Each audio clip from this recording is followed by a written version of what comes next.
Bilakah akan berakhirnya kesengsaraan umat Islam di Palestin? Okey. Umat Islam di Palestin ini sangat-sangat istimewa. Nampak? Kita ingat kita istimewa dah. Istimewa dia lagi.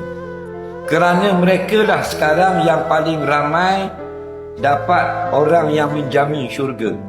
Setiap seorang yang mati syahid berperang dengan rejim Zionis Israel dapat bawa keluarganya 70 orang masuk syurga. Kata ulama, 70 orang ni yang tak boleh masuk syurga. Kalau keluarga dia yang memang masuk syurga dah, tu tak termasuk. Makna ramanya atas orang mati syahid, keluarganya boleh masuk syurga. Sebab itu orang Palestin bila dapat khabar anak dia, anak saudara dia syahid dari Israel, mereka akan buat jamuan bergembira. Kerana anak mati. Faham lagi?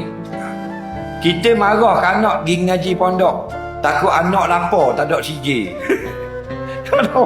Pelik kita ni tak? Pelik. Anak nak ngaji pondok, sedih. Tak apa, jadi limpah ngaji pondok tak ada CJ, susah lah nak akan ke darah. Pelik kita ni.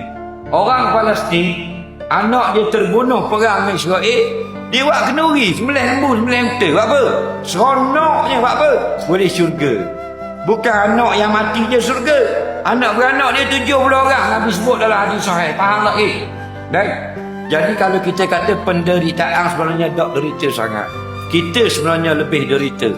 Kita dengan macam-macam, dengan LGBT, dengan ketaruh harok, dengan dok dengar tikus semayang, dok kena pintu sejik, kita lebih sengsara. Jadi Allah beri kemuliaan orang Palestin, mereka dapat merasai nikmat yang paling sedap. Apa nikmat yang paling sedap dalam dunia ini? Mati syahid.